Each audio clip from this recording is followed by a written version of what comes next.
حمد و صلاۃ و سلام رسول فارسی درس نمبر 26 فعل امر کا بیان ہم پڑھ رہے تھے، فوائد پڑھ رہے تھے اور تیسرا فائدہ ہم نے پڑھنا تھا، لیکن ہم دوسرا فائدہ جو ایک دفعہ پھر دہرائیں گے۔ یہ غور طلب بات ہے کہ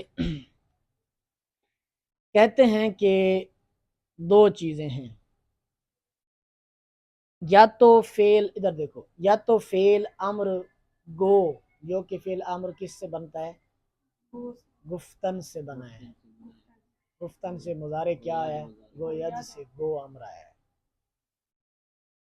اس کے بعد فعل امر باش آئے گا یا فعل نہی مباش آئے گا۔ اس فائدے کے اندر بتانا یہ مقصود ہے کہ فعل امر گو کے بعد فعل امر باش آئے گا تو کیا مطلب بنے گا، اور اگر فعل نہی مباش آئے گا تو کیا مطلب بنے گا۔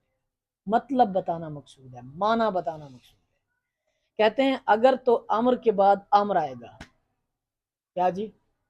امر کے بعد امر آئے گا باش، تو پھر اس کا معنی ہوگا چاہیے کہ وہ ہو، کوئی بھی چیز چاہیے کہ وہ ہو۔ جیسے مثال دیے انہوں نے، در برت گو قسمت کو باش، وہ بھی آ گیا باش بھی آ گیا، تو اس کو کیا ترجمہ کیا جی؟ چاہیے کہ تیرے جسم پر اچھا لباس ہو۔ سمجھ آ گئی؟ اگر امر کے بعد امر باش آئے گا، کو امر کے بعد امر باش آئے گا تو ترجمہ ہوگا چاہیے کہ ہو۔ اگر امر گو کے بعد فعل نہی مباش آئے گا تو پھر ترجمہ ہوگا جی اگرچہ والا ترجمہ ہوگا، اگرچہ تیرے جسم پر اچھا لباس نہ ہو۔ ہاں ٹھیک ہو گیا، سمجھ آ گئی؟ اب آگے دیکھیں، کبھی ماضی احتمالی کے آخر سے دال اور اس سے پہلے حرف کا زبر گرا کر امر استمراری بناتے ہیں، جیسے کردہ باش سے کردہ باشد سے کردہ باش۔ یہ تیسرا اور چوتھا جو فائدہ ہے اس میں اوپر لکھ لیں، بتا رہے ہیں امر استمراری بنانے کا طریقہ۔ امر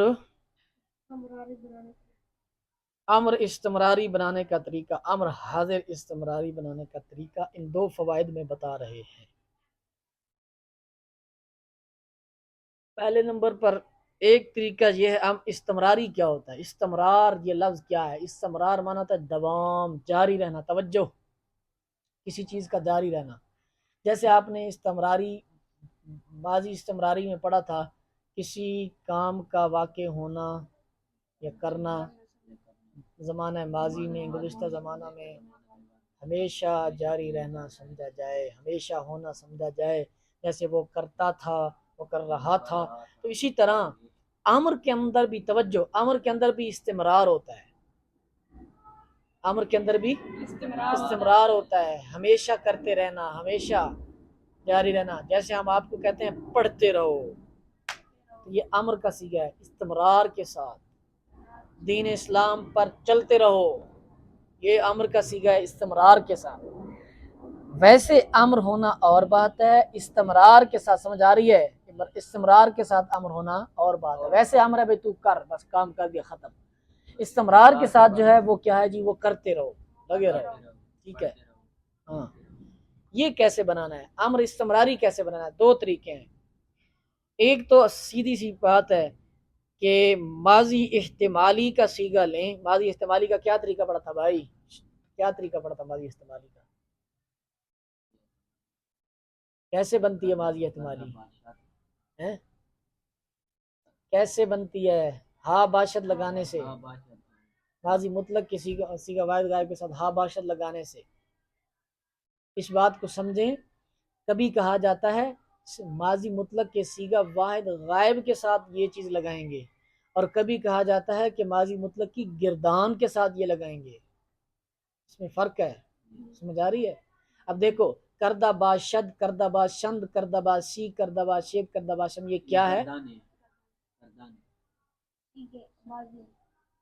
یہ ماضی مطلق کی صیغہ واحد غائب کے ساتھ باشد لگایا ہے، اور کسی کی گردان کے ساتھ جو ہے نا وہ لگانا، جیسے ہم نے کہا تھا کہ حال بنانا ہے کیسے، مضارع کے ساتھ، مضارع کی گردان کے ساتھ میں لگا دینا ہے، توجہ، مضارع کی گردان کے ساتھ، سمجھ آ رہی ہے؟ میں لگا دینا ہے تو کیا بن جائے گا؟ میں کند، اب گردان لگانی ہے، کنند، کنی، میں کنین، میں کنم، ٹھیک ہے، یہ بات ہے۔ اب یہاں دیکھیں کہ احتمالی، ماضی احتمالی کے آخر سے دال ہٹا کر اس کا ماقبل جو ہے وہ ساکن کر دینا ہے، جیسے کردہ باش شد سے کردہ باش، دیکھو نا نیچے دیکھو، توجہ کرو کیا کہہ رہے ہیں تم، آگے سے کیا کہہ رہے ہو، کردہ باش تو کرتا رہ، اور یہ جو ہے نا امر، یہ صرف اس کا بس ایک ہی صیغہ آتا ہے، امر حاضر، واحد امر حاضر۔